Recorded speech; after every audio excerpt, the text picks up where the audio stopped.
Muraho neza bakunzi b'inkuru nshyashya TV. Nanone rero uyu ni umwanya tugiye kubabwira agakuru, ndetse ni agakuru kababaje. Ni agakuru k'umukobwa witwa Divine yaje kwicwa ahowe kuruhuka isabato cyangwa gusenga ku isabato. Nanone rero uyu mutwe w'iyi nkuru nawise ngo imbaraga z'isabato, ndetse uyitega amatwi uyikurikirane 5 kwa 5 ntuze kuyicikwa. Ahangaha rero igice cya mbere gitangira kitubwira ngo imbaraga z'isabato.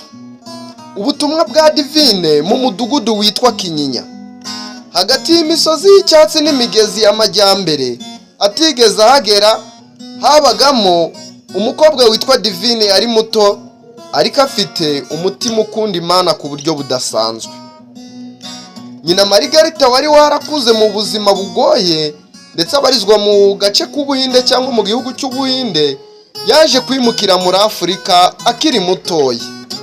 Ahura n'ihungabana ry'ubuzima rishingiye ku kubura umuryango no gukura, agakurira mu bukene bukabije cyane. Divine yari azi neza ko mu rugo hari inzara, kubura ibikoresho by'ishuri n'ibyago byinshi, ariko buri wa gatanu nimugoroba yabaga yiteguye neza kwinjira ku isabato. Yambaraga ikanzu ye y'umweru, agasohoka yicishije bugufi nk'uri mu birori bikomeye cyane. Nuko igihe yageze mu mwaka wa 5 w'amashuri yisumbuye, hari umunsi w'akazi k'ishuri wahuriranye n'umunsi w'isabato. Abarezi babasabye bose kuza gukora isuzuma ryari rifite amanota menshi cyane. Umwarimu mukuru yamubwiye ati, Divine, niba utaje ku wa 6 cyangwa ku isabato gukora isuzuma, uzaba wiyandikishije urupfu rwawe mu masomo. Uzasigara inyuma, abandi bose bazagira ute, bazakujya imbere. Nuko Divine aramwitegereza cyane, ijwi rye riraceceka ariko amaso aravuga byose. Mwarimu, nubwo bitari byoroshye, sinshobora guta isabato y'Imana. Iyo mvugo yatangaje cyane abanyeshuri bose bari aho. Bamwe nanone baramuseka cyane, abandi bamwibazaho. Ku munsi wa 6 abandi banyeshuri bose bari mu ishuri bakora isuzuma. Divine we yari ku rusengero aririmba indirimbo y'agakiza. Nyuma y'amasengesho atashe, yumva umutima we ufite amahoro, ariko mu rugo yasanze amakuru amutera ubwoba cyane. Hari abantu batatu b'amaboko ya leta bari bamutegereje ku muryango umwe. Muri bo yaravuze ati, ni wowe Divine? Ati, yego, ni njyewe. Ufashwe kubera kutubahiriza amategeko y'ishuri no guhemukira gahunda y'igihugu. Nyina ararira cyane, agerageza gusaba imbabazi, ariko baramurambura bamushyira mu modoka, baramufata bamuterura bamushyira mu modoka, bamutwara nabi cyane. Mu buroko bwa komini, Divine yicaraga ku ntebe y'imbaho yanduye, ariko akomeza kuririmba indirimbo ituje ihimbaza Imana. Iyi ndirimbo yaravuze iti, Mwami ndi uwawe, nubwo naba mu mwijima nzakomeza kugukunda. Abashinzwe kumurinda baratangazwa no kumva ayo magambo, nuko adacika intege baramubwira ati, umwana muto nkawe arwanya itegeko, uzi ko ushobora no gupfa? Divine arabasubiza ati, urupfu si rwo rugero rw'ubwoba bwanjye. Icyo ntinya ni ukugutuma ku Mana. Nanone nyuma y'iminsi 3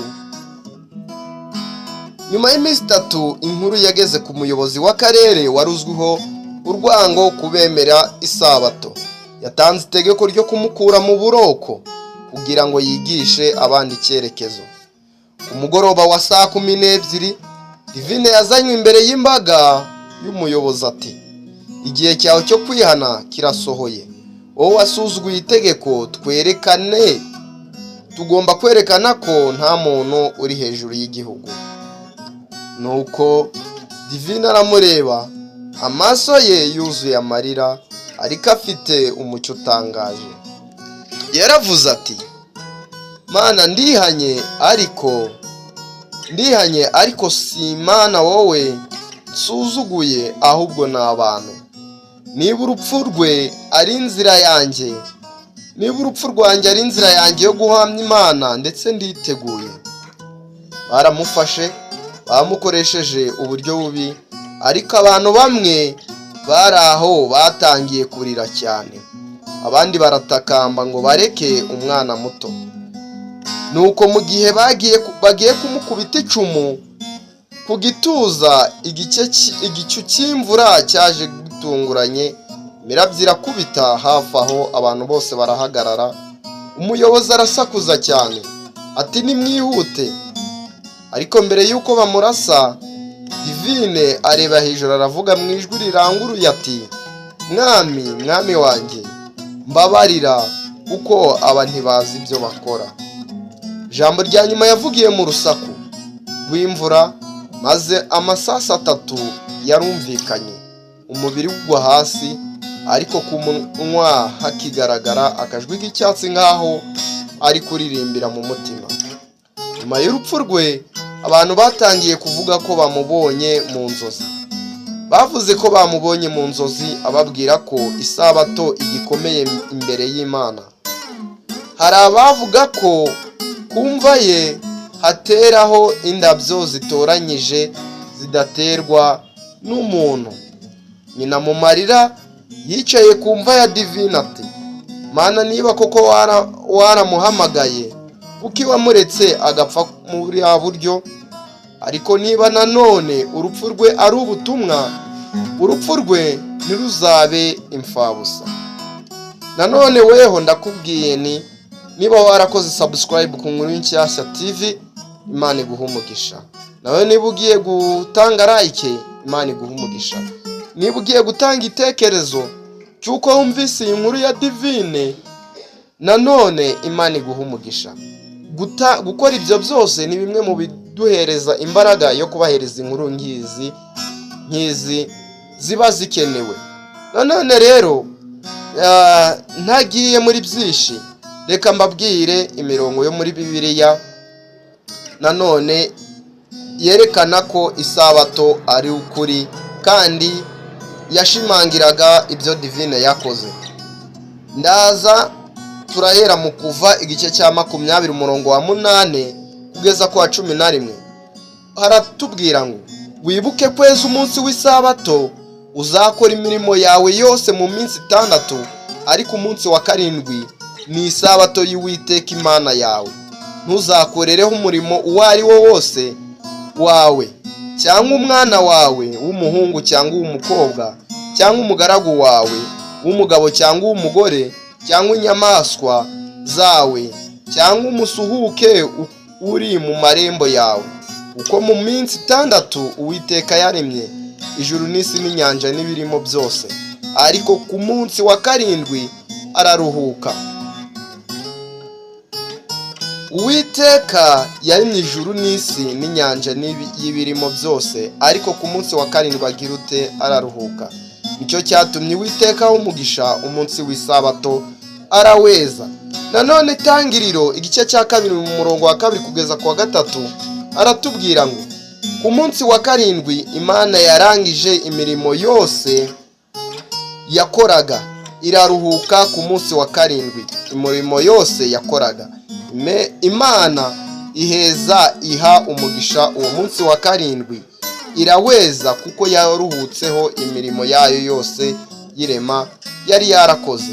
None undi murongo wa 3 Ezekiyeli igice cya 20 umurongo wa 12 aravuga ngo, n'amasabato yanjye ngo abe ikimenyetso hagati yanjye nabo, kugira ngo bamenye yuko ari njye Uwiteka ubaha. Seatife. Nanone uwo murongo muri bugire ute murawusoma. Ezekiyeli 20:20, mwubaha amasabato yanjye abe ikimenyetso hagati yanjye namwe, mumenye ko ndi Uwiteka Imana yanyu. Yesaya 58:13, 14, niba uretse guca mu nzira zawe ku isabato no gukora ibyo wishakira ku munsi wanjye wera, ukita isabato umunezero, ni umunsi wera w'Uwiteka uhebuje icyubahiro, ukawuha icyubahiro, ntugakora ibyo wishakira cyangwa ngo utegereze ibyo ukwinezeza cyangwa ngo uvuge amagambo yawe ubwawe, nibwo uzanezererwa mu Uwiteka. Kandi nzaguhingutsa mu misozi y'igihugu, uherere umusaruro w'umurage wa sekuruza Yakobo. Kuko akanwa k'Uwiteka karavuze ati,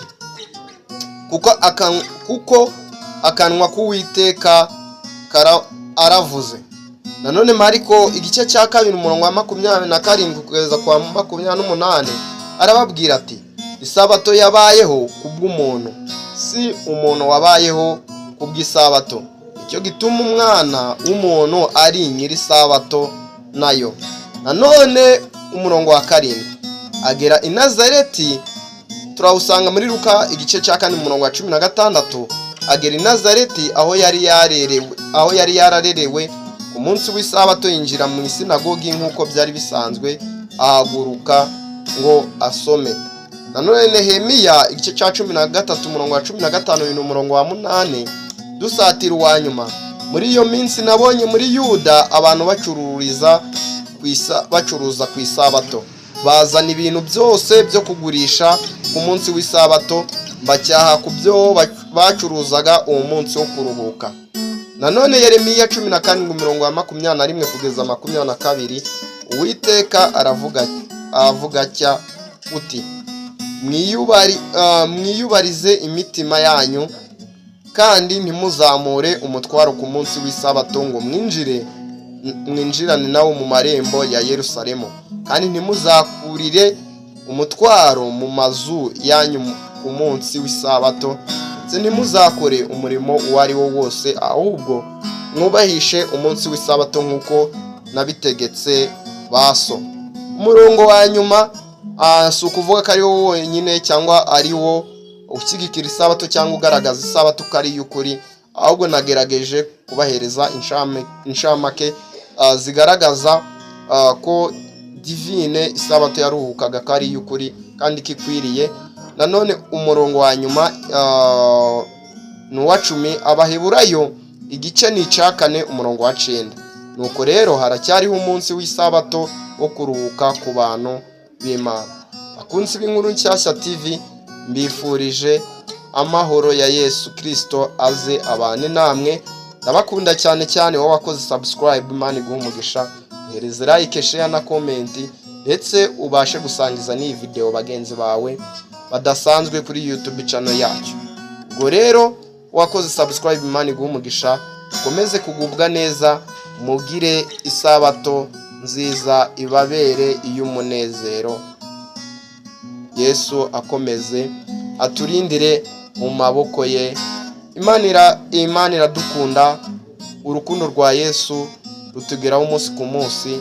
Reka mbe mbasezeye, nahamukanya nanone tuza kureba izindi nkuru ndetse n'ibindi byegeranyo. Murakoze cyane.